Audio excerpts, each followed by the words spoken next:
네, 반갑습니다. 소개받은 박중덕이라고 합니다.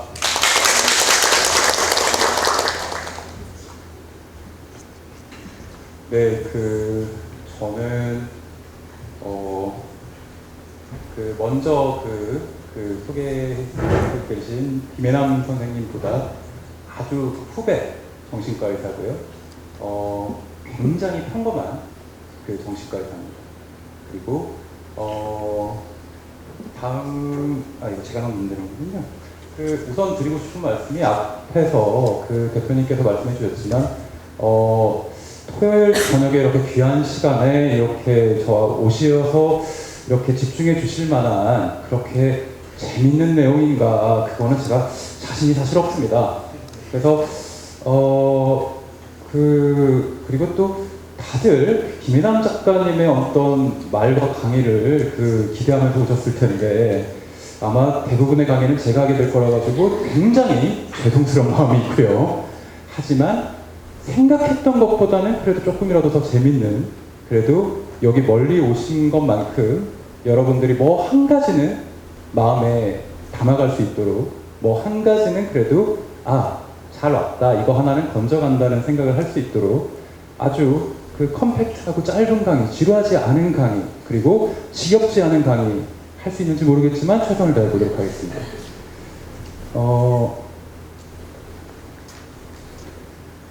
앞서 소개해주신 김혜남 선생님은 제가 정말 존경하시는 선배님이자 작가님이셨고요. 혹시 아실지 모르겠지만 2007년도, 8년도쯤에 30살이 심리학에게 묻다라는 책을 쓰신 선생님이세요. 저는 이걸 28살에 읽었는데 2008년에 28살에 이 책을 읽었습니다. 30살이 심리학에 묻다.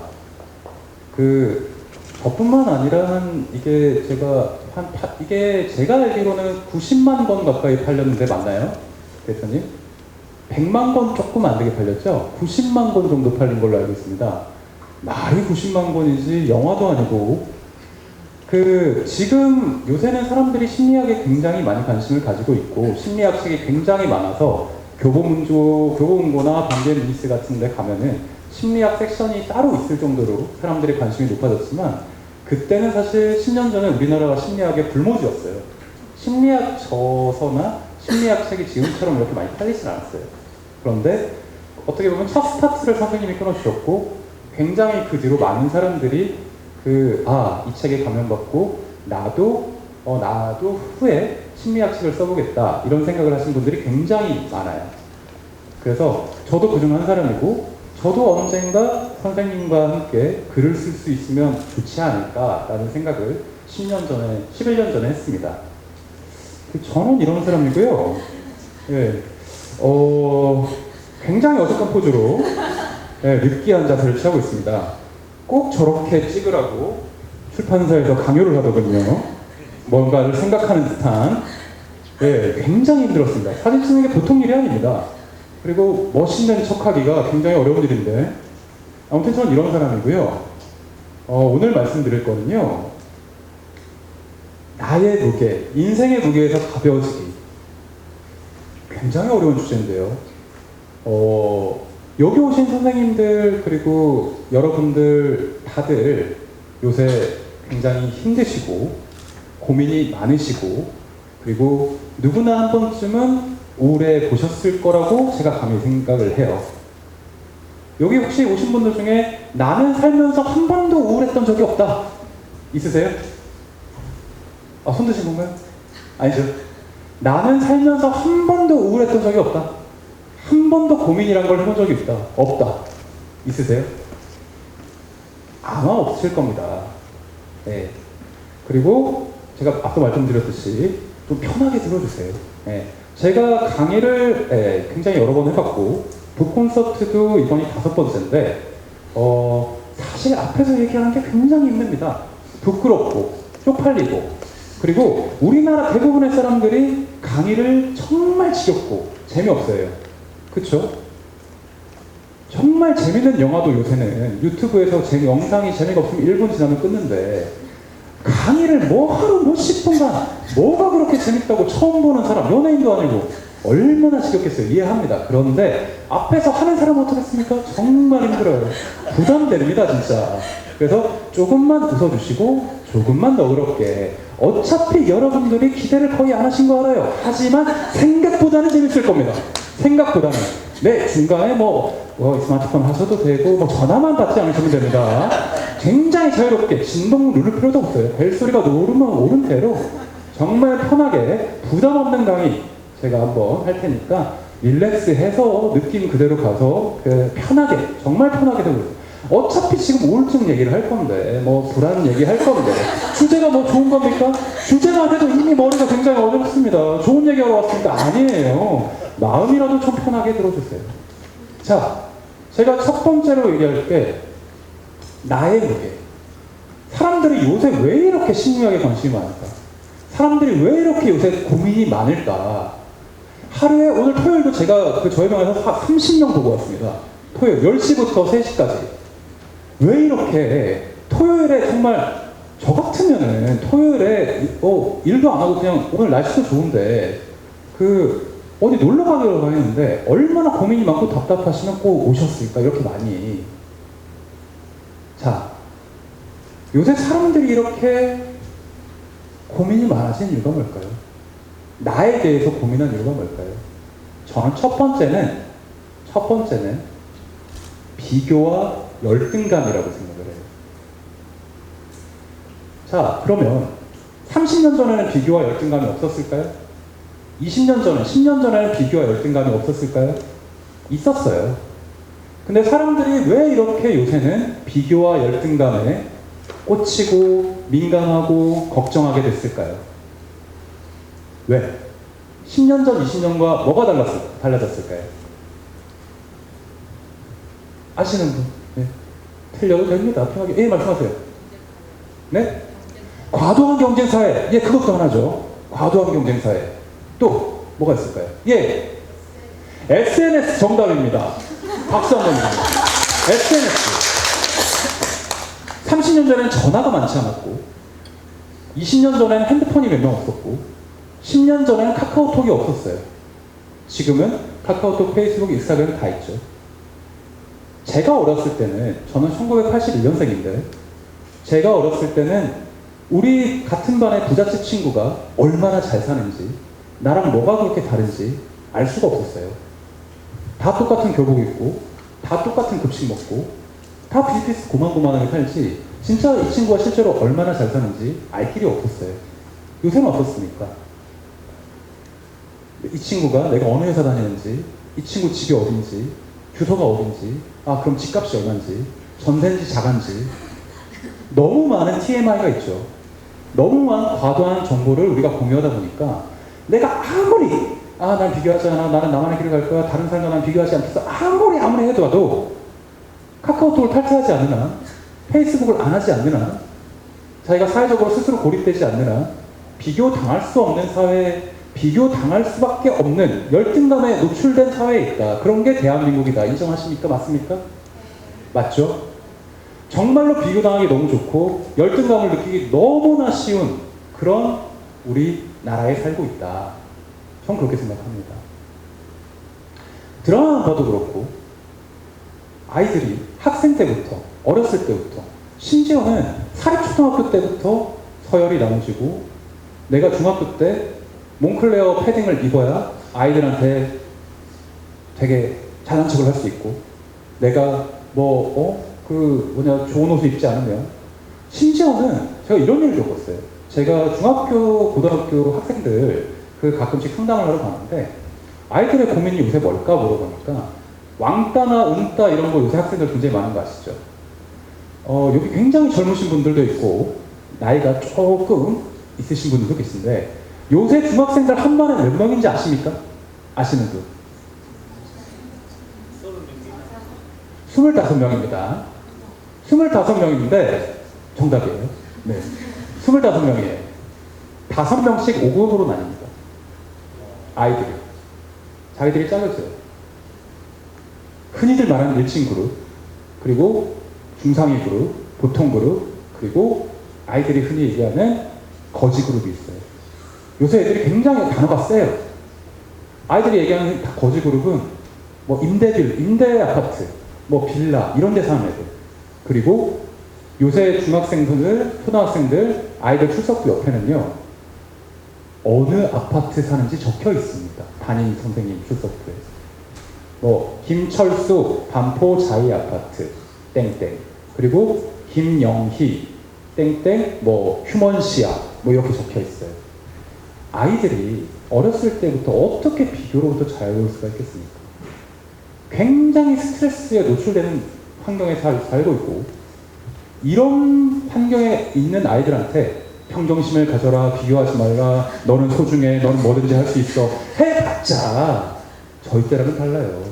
굉장히 쉽게 좌절하고 굉장히 연약하고 굉장히 자존감이 쉽게 다치는 그런 시대를 살고 있다고 하겠습니다. 자, 그러면요. 우울한 나, 그리고 행복한 나. 이거 한번 생각해 보실까요? 우울이라는 감정은 뭘까요, 여러분? 어떤 게 우울함이라고 생각하세요?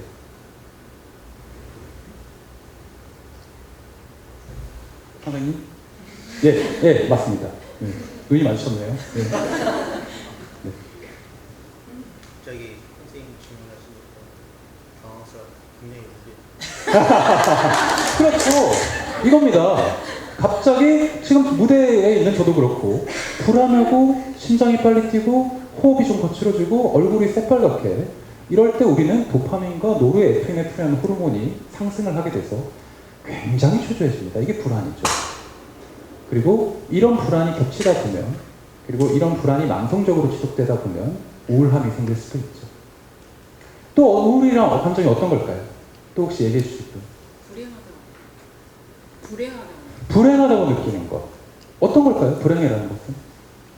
상대적 갱손이라든가 친구는 잘 나가는데 나는 못 나간다. 그렇죠. 네, 친구들은 잘 나가는데 나는 못 나간다. 친구들은 다 외제차가 있고 친구들은 다 아파트가 있는데 나는 없다. 그럼 상대적으로 박탈감을 느끼죠. 행복하지 않겠죠. 또 뭐가 있을까요? 무기력해지는 거 굉장히 좋은 대답입니다. 저한테 오늘 오신 30명 중에 선생님 저는 너무 행복한 데 왔어요. 저는 그냥 들렀다 왔어요. 그 집 앞이라서 왔어요. 이런 분들이 몇 명이나 있겠어요. 30명 중에 29분은 대부분 다 우울하거나 걱정이 있어서 오신 분들이죠. 대부분. 그리고 근데 그 사람들이 저한테 왔을 때 딱 앉자마자 선생님 처음 뵀는데 저는 우울하고 너무 죽고 싶고 너무 진짜 살기가 싫어요. 이런 분들은 잘 없어요. 대부분. 우울증이 있을 때 사람들은 내 우울함을 정확하게 알지 못합니다. 선생님, 요새 이상하게 아무것도 하기 싫고, 이상하게 불안하고, 이상하게 몸이 무거워요. 이러면 좋아요. 이게 초기 우울증이라고 할 수 있죠. 여러분, 초기 우울증에 대해서 조금만 더 쉽게, 조금만 더 가볍게 얘기해 드리자면, 여러분들 오늘 무슨 요일이죠? 예, 여러분들 다 회사 다니시죠? 여러분들이 지금부터 딱 오늘이 정확히 24시간 후에 느끼시게 될 일요일 저녁 7시 반 정도에 느끼게 될 초조함. 정말 이유를 모르겠는데 그냥 짜증이 나고, 이유를 모르겠는데 그냥 예민해지고, 여러분들이 정확히 내일이 되면 겪을 월요병, 대표적인 우울증이죠. 대표적인 번아웃 증상이죠. 월요일에 출근하기가 싫다. 일요일에 쉬어도 쉰 것 같지가 않다. 충분히 쉬었다고 생각했는데 하나도 나아지는 게 없다. 대표적인 번아웃과 우울증의 초기 증상이라고 생각하시면 됩니다. 대한민국 사람의 90%는 이렇겠죠. 네. 저도 물론 그렇습니다. 여러분들이 오늘 오신 분들이 굉장히 평소에 나의 심리, 나의 마음, 나의 행복에 대해서 아마 고민하신 분들이 아닐까 싶어요. 그리고 책도 봤을 것이고, 자기 개발서, 심리학 책, 서적 이런 거 많이 듣고, 강의도 아마 이분들이 처음이신 분도 있겠지만 뭐 유튜브나 세바시나 이런 걸 통해서 많이 보신 분들도 있을 겁니다. 근데 그런 걸 통해서도 사실 내가 궁금증이 다 해소가 안 됐어요. 그리고 내가 어떻게 하면 행복해질 수 있는지 아직 모르겠어요. 그렇기 때문에 계속 고민을 하시는 거겠죠. 저도 마찬가지입니다. 저도 오늘 여러분들한테 정답을 알려드릴 수 있을 정도로 똑똑하진 못해요. 그리고 이거는 정답이냐 정답이 아니냐의 문제가 아니라고 생각을 합니다. 자, 행복의 반대말이 뭘까요? 행복의 반대말이 뭐라고 생각하세요?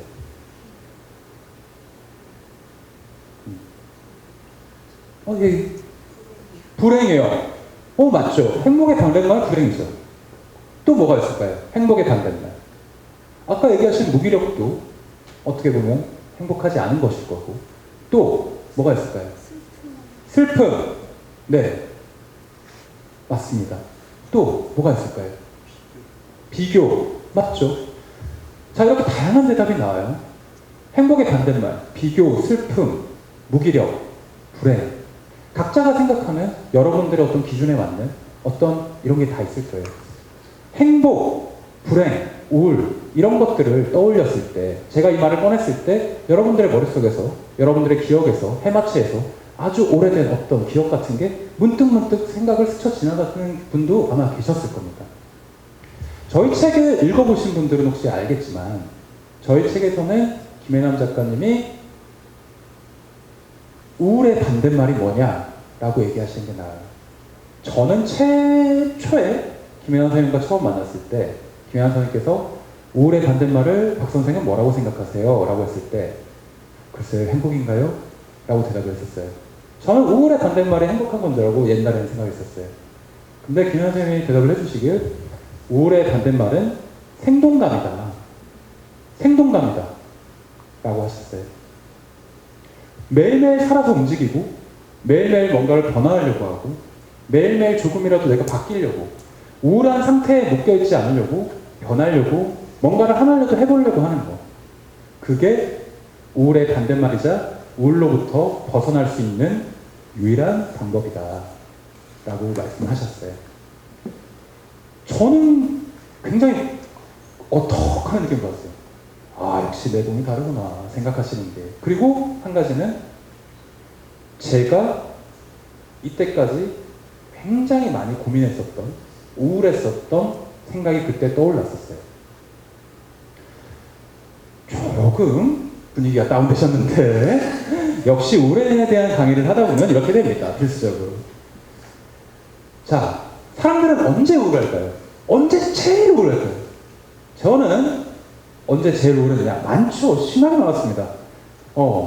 제가 비트코인 했을 때 네, SK이노베이션 주식을 샀는데 다음 주에 그 최태원 회장이 감옥에 갔을 때 3년 후에 SK이노베이션 주식을 팔았는데 주식을 팔고 4년이 됐을 때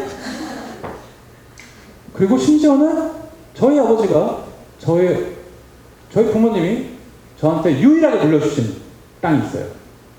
뭐 저희 집이 정말 뭐 그냥 조금 가난한 편인데 중산층도 아니고 유일하게 할아버지 때부터 저한테 물려주신 유일한 땅, 그 800평 감나무 있는 밭. 800평 대단한 거 아닙니다. 네, 얼마네요. 그게 포항에 있어요.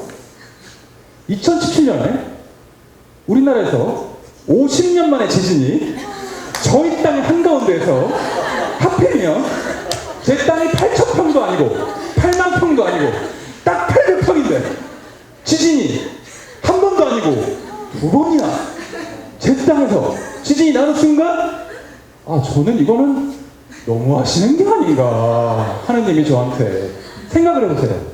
지금 우리나라에서 그 넓은 땅에서 50년 만에 지진이 두 번 딱 났는데 포항에서 두 번, 그것도 제 땅에서 저희 감나무들이 그냥 우르르르 다. 그때의 감시 상상해 보셨습니까? 정말 깜짝 놀랐습니다. 그래서 그걸 어떻게 해보겠다고 2018년 7월쯤인가 9월쯤인가 다행히 11월은 아니었어요. 비트코인을 샀었는데 그걸 어떻게 됐나요? 아니다. 더 빨리 샀다. 예, 뭐 이런 얘기 좋아하는 거겠지만 비트코인 결과도 뭐 눈물의 도가니였습니다. 이런 일을 겪고 나서 사람들은 처음에 부정을 하죠. 하늘을 원망하고 그리고 타협을 합니다. 하나님 저한테 왜 이러세요? 저 이 정도로 좀 착하게 산 것 같은데 타협을 시도하죠. 그러다가 안 되면 사람들은 포기를 하고 수능을 하죠.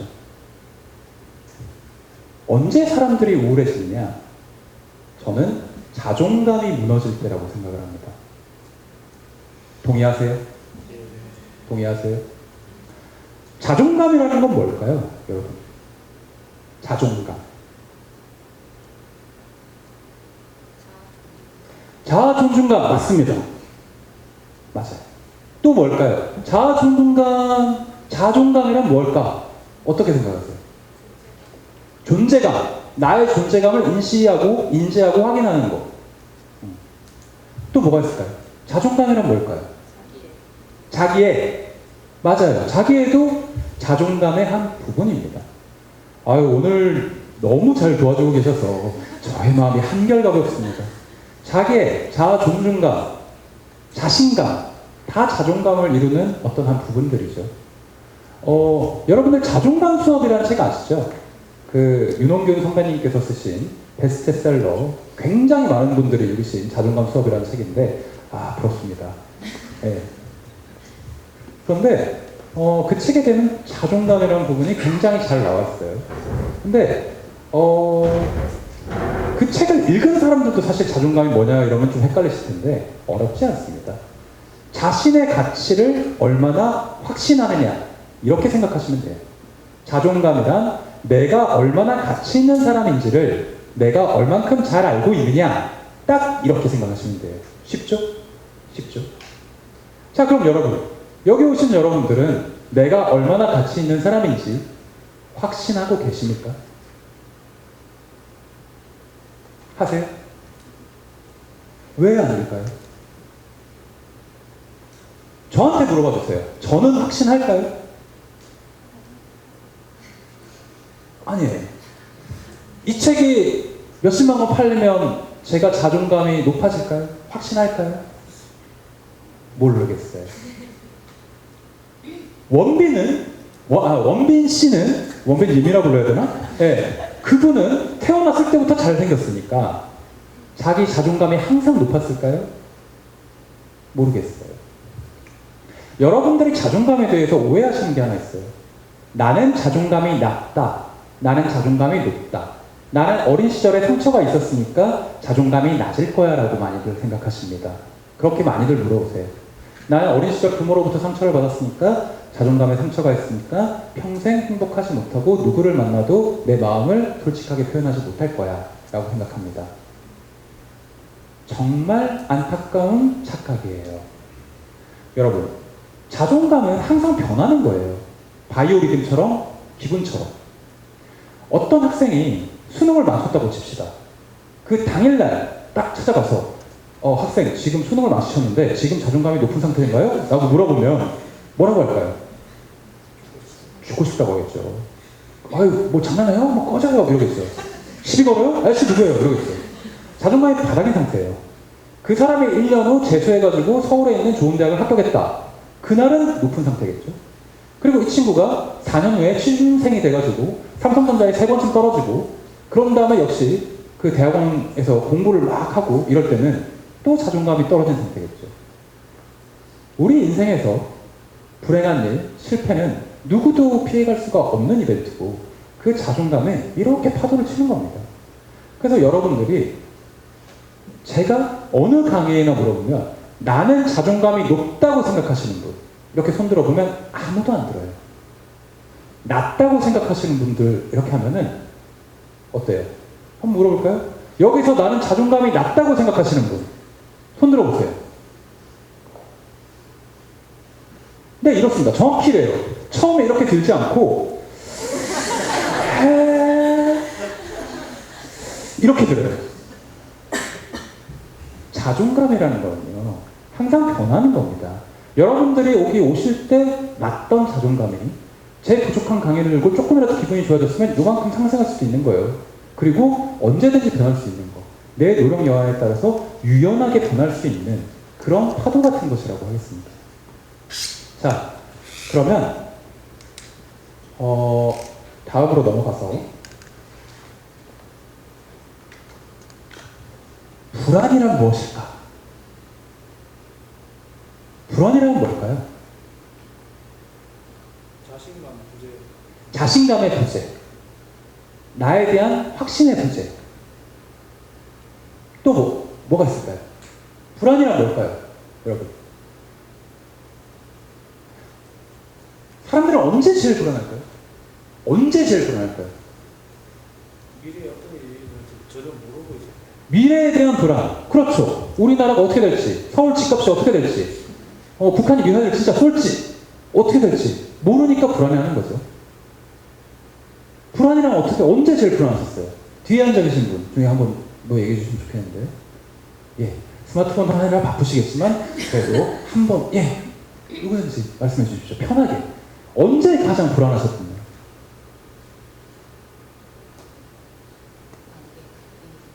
관계의 갈등이 생길 때. 그렇죠. 맞습니다.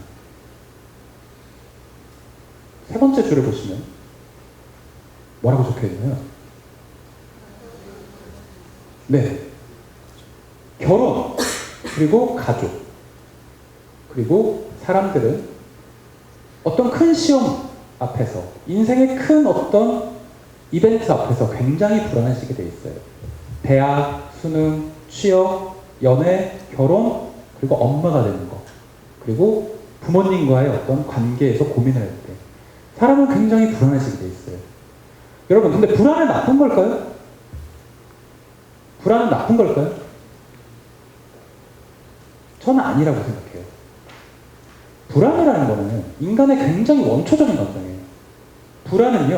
불안이라는 감정이 없으면은 우리는 굉장히 불이 뜨거운지도 모르고 만지게 되고, 이 풀이 식용인지 아닌지, 독이 있는지 없는지도 먹게 되고요. 그리고 이 사람이 좋은 사람인지 나쁜 사람인지도 모르고 함부로 마음을 줬다가 정말 피눈물을 흘리게 됩니다. 그리고 불안이 없으면 나쁜 사람을 또 만나고 또 연애를 해가지고 또 반복을 하고 또 바람을 폈는데 그 다음에 또 바람둥이를 만나고 계속 반복하게 돼요. 제 얘기일 수도 있습니다. 굉장히 괴로워요. 여러분, 저한테 오시는 분들 중에서 하루에 몇 명이 연애에 대한 불안을 오시는지 아십니까? 이별 후유증, 연애 고민, 이런 걸로, 삼각관계, 직장 내 삼각관계, 엄청 많아요. 하루에 적어도 10명은 옵니다. 정말 많이 오세요. 정신과까지. A 오빠, B 오빠를 만나는데 A 오빠는 잘생겼고 근데 능력이 없어요. B 오빠는 못생겼는데 정말 조건이 좋아요. 선생님, 어느 사람하고 결혼해야 될까요? 아니실 것 같죠. 하루에도 이런 사람이 2명은 옵니다. 정말요. 저는 정신과를 14년째 하고 있습니다. 2007년부터 지금까지. 횟수로 13년이네요. 하루에 2명씩 이 사람을 봤다. 그럼 1년에는 700명. 그리고 13년이니까 거의 9,000명쯤 받겠네요. 줄여서 얘기하는 겁니다. 진짜입니다. A 오빠랑 B 오빠가 있는데, 아니면 혹은 조금 바꿔요. 연상이고 능력이 좋은데 얼굴이 못생겼어. 혹은 연하인데 잘생겼고 능력이 없어요. 애가 철이 없어요. 누구랑 연애를 해야 행복할까요? 누구랑 결혼을 해야 될까요? 이러면 제가 뭐라고 대답할까요? 잘생긴 사람? 왜 잘생긴 사람이 좋죠? 각자의 취향에 따라 다르겠지만, 어떻게 해야 돼요? 선생님, 정말 모르겠어요. 몇 달을 고민했는데 모르겠어요. 어떡하죠? 정신과 가서 고민을 합니다. 약을 먹으려고 할 수가 없고. 제가 선생님이 결정해달라고 그래요. 제가 처음에는 결정을 해줬어요. 왜냐면은 제가 2007년, 2008년대는 제가 저한테 너무 매달리니까 뭔가 답을 줘야 되잖아요. 모르겠습니다. 정신과 의사는 판단하는 사람이 아닙니다. 저는 중립을 지켜야 됩니다. 선생님이 결정하셔야 됩니다. 환자분이 결정하셔야 됩니다. 선생님, 그러지 마시고 제가 좀 저한테 답을 주세요. 그래서 제가 철이 없을 때는, 그리고 경험이 없을 때는, 제가 듣다 보니 그래도 이 사람이 좀 낫지 않을까요? 한 달 후에 선생님 때문에 참 망했어요. 이 사람이 이렇게 어떻게? 저도 답을 모릅니다. 몰라요.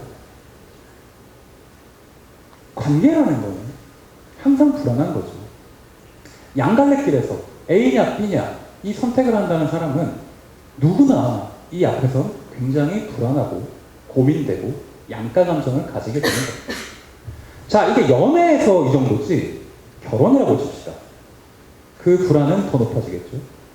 그리고 이미 결혼을 한 상태야. 선생님, 저희 남편이 정말 바람을 피웠어요. 이혼을 할까요 말까요? 너무 가슴 아프죠. 그리고 뭐 이런 고민. 선생님, 저희 시어머니가 너무 저를 힘들게 해요. 선생님, 저희 아들이 이런 양가 감정, 이런 고민, 그리고 이런 것은 나한테 중요한 사람일수록, 내 가족일수록 정말 나한테 너무 큰 상처와 아픔을 주기 때문에 이 불안과 이 고민은 영원한 숙제예요. 이걸로부터 자유로운 사람은 한 명도 없습니다. 이게 남이면, 모르는 사람이면 그냥 손절해 버릴 텐데, 차단해 버릴 텐데, 엄마면, 남편이면, 내 아이들이면 이 관계를 어떻게 끊어낼 수가 있겠어요? 특히 요새 분들이 가장 많이 저한테 와서 고민하는 건 연인과의 관계, 그리고 부모와의 관계입니다. 자, 부모와의 관계에서 제가 여기 뭐라고 적혀있어요? 자, 한번 크게 읽어봅시다. 부모와의 관계로부터 자유로워지기. 제가 이런 얘기를 하면 환자분들은 혹은 상담으로 하신 분들은 선생님 그러면 부모님을 뭐 무시하라는 건가요? 버리라는 건가요? 연락을 끊으라는 건가요? 그건 아니에요. 네. 하지만 저도 마찬가지지만 사람이 20살을 넘고 30살을 넘고 결혼을 앞에 두면 이제 부모님과 나의 가정이 아닌 내 새로운 가정, 나의 새로운 스텝, 나의 새로운 성숙함을 위해서 이 부모라는 둥지를, 이 집을 떠나야 돼요. 근데 이 떠나는 시점을 정확하게 알지 못하면 부모와의 관계에서 집착이 생기죠. 우리나라 시어머니들 아들에 대한 과도한 집착 알고 계시죠? 뭐 아침 드라마 보면 심하지 않습니까? 정말 심하지 않습니까? 네. 그 저한테 오시는 분 중에 한 분이 되게 젊으신 며느리 분인데 시어머니의 시집자만 들어도 심장이 내려앉는 것 같다. 그리고 스마트폰에 시어머니 이게 뜰 때마다 정말 공황장애가 생긴대요. 저는 이걸 이해합니다. 근데 이런 관계를 봉합해 주려면, 이런 관계를 낫게 하려면 어떻게 해야 될까요? 내 가족과 내가 정말 큰 트라우마가 있어. 내 가족과 지금 굉장히 큰 갈등이 있어. 굉장히 많은 사람들이 고민하는 것 텐데요. 정말 가까운 연인이나 가족, 시어머니, 뭐 아니면 뭐 다른 사람들, 동생, 자매, 이 갈등을 어떻게 하면 우리가 원만하게 안고 갈 수 있을까요? 어떻게 생각하세요?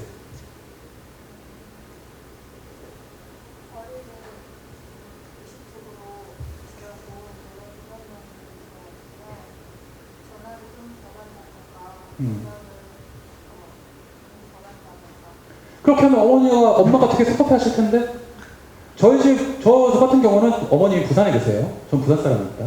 그래서 거리를 두고 연락을 덜 하면은 굉장히 섭섭해하실 텐데 그럼 어떻게 하죠? 그냥 제가 이래서 연락을 덜 한다고 내가 바빠서 아니면은 나의 삶에 좀 집중하고 싶어서 어머니한테 연락을 좀 띄엄띄엄 하고 싶다. 그리고 어머니한테 이건 절대 내가 어머니를 사랑하지 않아서가 아니라 단지 거리를 두고 나의 삶에 집중하고 싶다. 이런 얘기시죠. 그런 얘기를 들으면 우리나라 어머니들이 아, 네가 벌써 다 컸구나. 우리 딸이 이렇게 성숙해. 우리 아들이 이렇게 성숙해. 라고 하진 않아요. 하지만 굉장히 좋은 답변입니다. 굉장히 제 생각과 비슷한 답변이세요. 박수 한번 쳐드릴게요. 제가 저렇게 해봤습니다. 어머니, 저도 이제 다 컸고 나이가 30대 중반이 넘었고 제 인생에 더 이상 간섭을 하시면 제가 좀 화가 날 수도 있기 때문에 자, 우리 성숙한 어른끼리 알고 지낸 지 36년이 넘었으니까 그래서 2016년에 이런 말씀 드렸어요. 아, 제가 이제 어머니랑은 좀 거리를 두고 싶다. 제가 결혼을 하건 말건 과도한 간섭을 하지 마라. 그게 우리 사이를 더 성숙하고 건강하게 만들어줄 것이다. 그러니까 어머니가 뭐라고 했을까요? 이런 불막심한 놈이라고 하셨어요. 네가 어떻게 나한테 그럴 수가 있어? 내가 너는 어릴 때 그러는 거 얼마나 고생을 했는데 별로 고생하지 않았어요. 네. 고생은 과외 선생님들이 했습니다. 네. 어머니는 별로 고생하지 않았어요. 그래서 저는 말로는 도저히 안 된다는 걸 깨달았죠. 그래서 용돈을 드렸습니다. 엄청 많이. 제가 드릴 수 있는 최대한. 그랬더니 조금 누그러지시는 것 같더군요. 어머니들은, 부모들은 사람이 노화를 갖게 되면 굉장히 자신감이 없어져요. 그쵸? 30살의 나와 39살의 나를 비교해보면요. 거울 앞에 섰을 때 자신감이 그냥 거울만 봐도 뚝뚝뚝 떨어져요. 흰머리에 뭐 뱃살에 아주 그냥 그 몸도 예전 같지 않고요. 이제는 제가 언제 가장 슬픈지 아세요? 엊그제인가? 항상 느끼는 건데 요새는 9시 지나서 치킨 같은 걸 먹으면 아침에 배가 아파 죽겠어요. 소화가 안 돼요. 내장 기관조차 늙었구나라는 걸 깨닫게 될 때 정말 우울해집니다. 자, 우리 부모님은 얼마나 더 우울하시겠어요?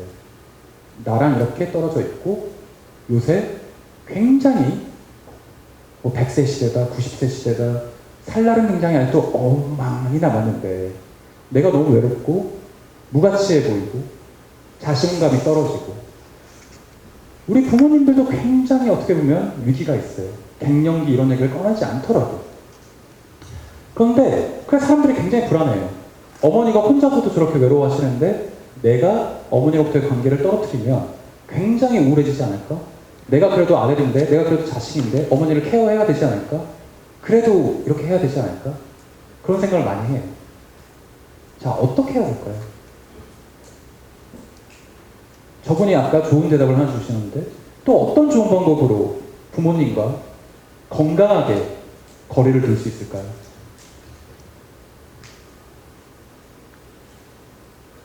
되는 부분을 포기하고 음. 외면하기도 하고 제가 행복한 스스로 제가 할 수 있는 스스로 정말 좋은 말씀이세요. 안 되는 부분은 포기를 하셔야 돼요. 왜냐하면 부모님과 나는 예전에는 집합체였지만 하나의 몸이었지만 세상에 태어난 후로는 별도의 객체입니다. 우리나라 부모님들은, 특히 엄마들은 자녀를 나의 분신이다, 내 모든 것이다, 나는 자녀를 위해 인생을 바쳤어 라고 생각을 하죠. 굉장히 애착과 그리고 집착이 심해요. 애정과 집착을 혼동을 하십니다. 굉장히 그게 심한데 그거는 요새 어떤 트렌드에는 맞지가 않죠. 요새 사람들은 굉장히 자유롭고 싶어하고 비혼주의자고 내 인생을 즐기고 싶어하고 소확행에다가 욜로 지금을 살고 싶어하는데 우리 부모님의 과도하게 나를 하나의 어떤 공동운명체로 여기면 안정감보다는 짜증이 나요. 답답해요. 구속하는 것 같죠. 이럴 때는 우선은 내가 최선을 다해야 돼요. 그리고 내가 할 수 있는 부분과 할 수 없는 부분을 정확하게 구별해야 됩니다. 내가 부모님을 위해서, 나는 부모님을 아주 사랑하니까 내가 1년에 몇 번씩 부모님을 찾아가서 만나는 건 오케이. 하지만 내가 누굴 만나고 결혼을 언제 하고 내가 어떤 직업을 갖는 거, 그거는 부모님의 어떤 결정권이 없다는 걸 분명히 알려드려야 돼요.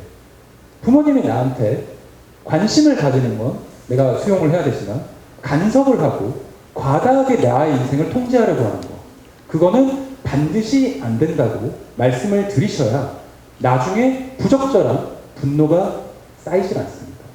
억지로 참는 부분들 있잖아요. 부모님이 이 사람하고 결혼하래. 부모님이 지금 내 남자친구를 너무 많대. 능력 없다고 반대. 능력 있는 사람이라고 선보래. 이거를요, 억지로 참고 결혼하면 행복할까요? 행복할 수도 있겠죠. 아주 적은 확률로. 내가 사랑하는 사람, 5년쯤 연애한 사람이 정말 능력 없는 사람이라서 부모님이 이런 사람은 허락을 못하겠다. 능력 있는 사람 선봐서 결혼해라. 이거 내 욕구와 내 소망을 억지로 누르고 그 사람이랑 결혼하면 행복할까요? 절대 그렇지 않습니다. 그리고 그 표현을 부모님한테 하지 않고 억지로 참다가는 원망만 쌓여요. 언젠가는 폭발하게 되죠.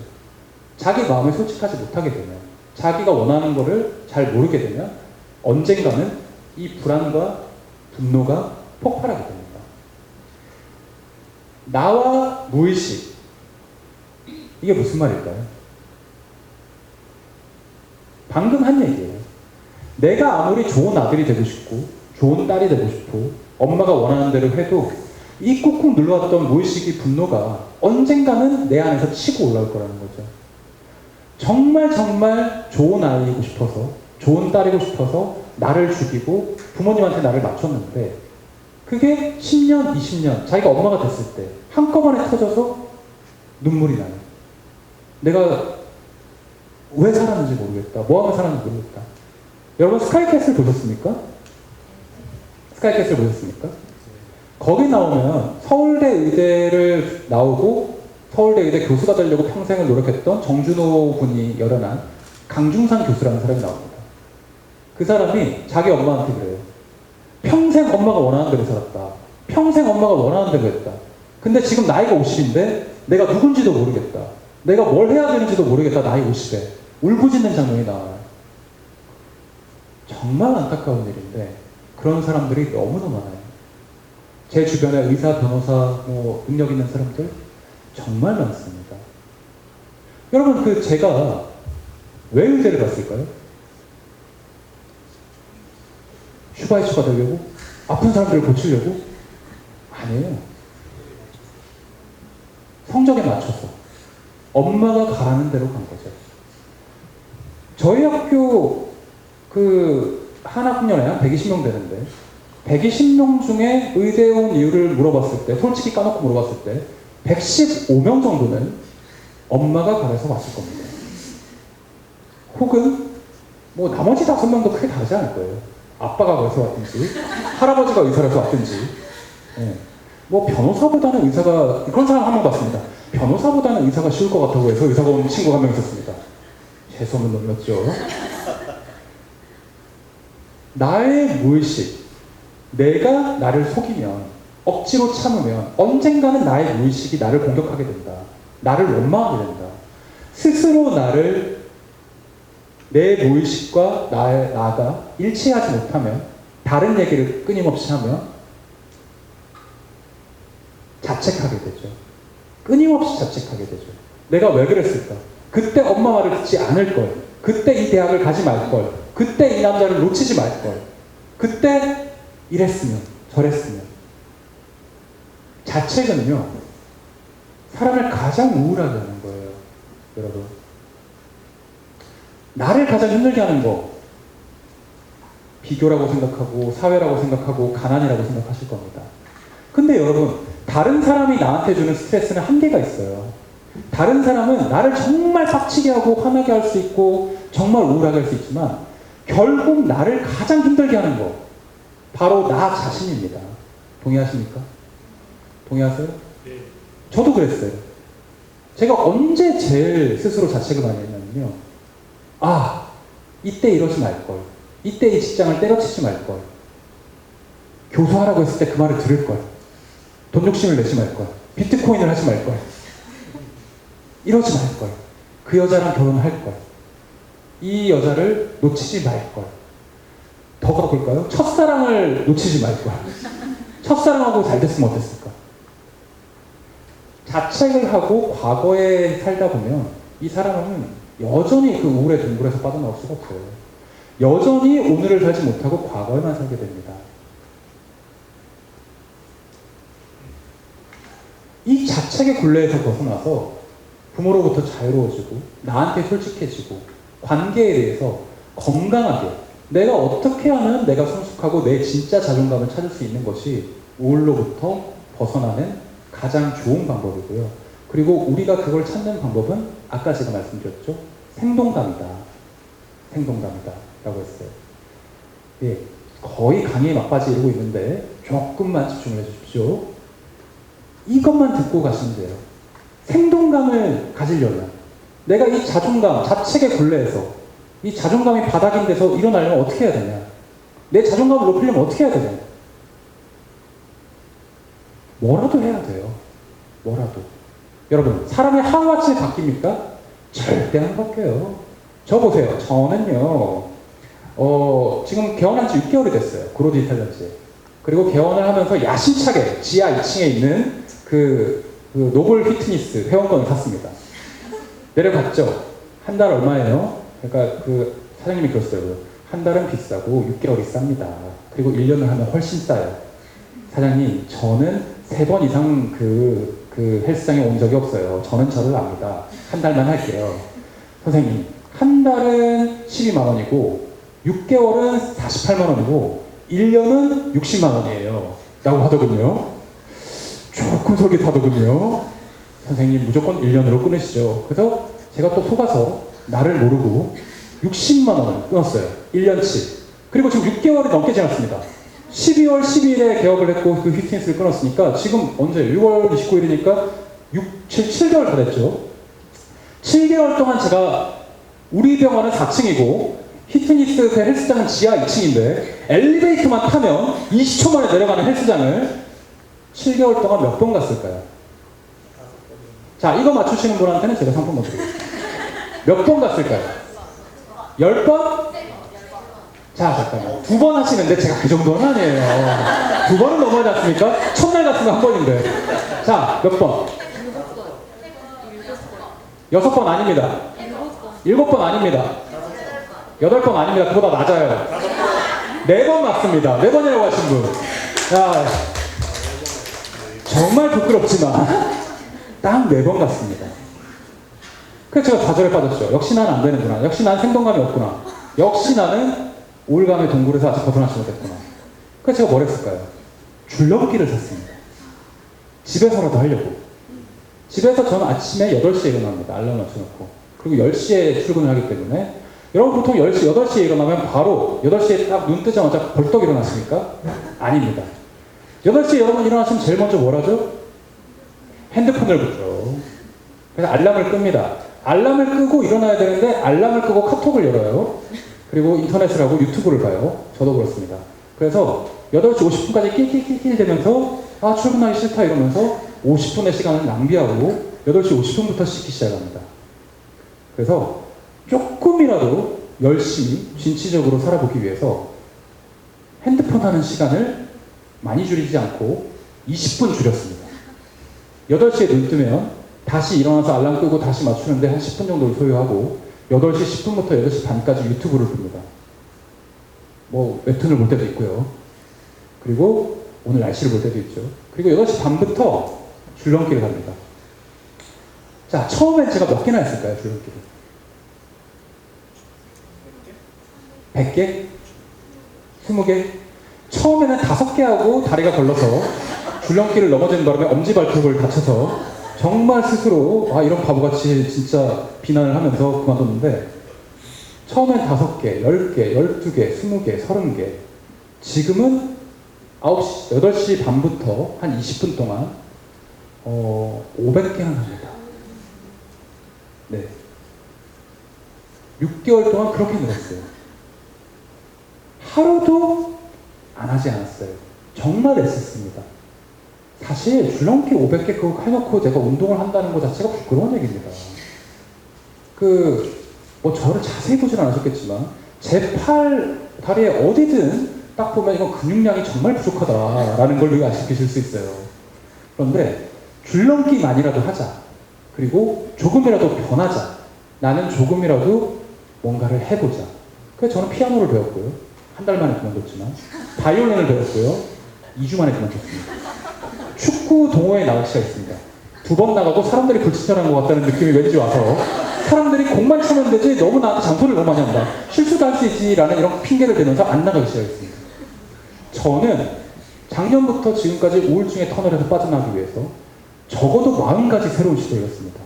북클럽, 세미나, 뭐 와인 동호회, 부동산 세미나 안 가본 게 없습니다. 한강에서 킥보드 탔어요. 넘어져서 엄청 다쳤습니다. 그 에어힐이라는 게 있거든요. 굉장히 위험한 기구입니다. 안 해본 게 없어요. 그런데 그중 하나 줄넘기만은 지금도 하루도 빠짐없이 꾸준히 할 수 있었습니다. 사람은 하루아침에 변하지 않습니다. 생동감은 하루아침에 원하지 않습니다. 내가 책을 몇 권 읽는다고 해서 내 인생이 바뀌지 않아요. 하지만 변하려고 하는 노력, 조금이라도 바꿔보려고 하는 노력이 6개월 전에 나와 지금의 나를 다르게 만들었고 그게 1%가 달라졌건 2%가 달라졌건 저는 그때의 저보다는 훨씬 건강할 겁니다. 여러분, 굉장히 간단해요. 여러분들이 오늘 오신 것도 변합니다. 제 독후 손수를 처음 마치고 별로 얻어가는 게 없다고 할지라도 여기서 조금 더 몇 번이라도 더 웃었고 몇 번이라도 더 새로운 시도를 했죠. 뭐라도 좋습니다. 여러분들이 이게 무슨 의미가 있을까? 이거 한다고 뭐 달라질까? 내가 이 나이에 뭘 한다고, 내가 이 나이에 농장이 돼서 뭐해? 이 나이에 뭘 하면 뭐해? 이런 생각만 하지 않는다면 어떤 시도도 의미 없는 시도는 없습니다. 그리고 그 시도 중에 50가지, 100가지를 해보세요. 하나라도 여러분들한테 즐거운 게 있다면 그게 여러분의 자존감이 될 겁니다. 제가 제 부족한 강의는 이것으로 끝내겠습니다.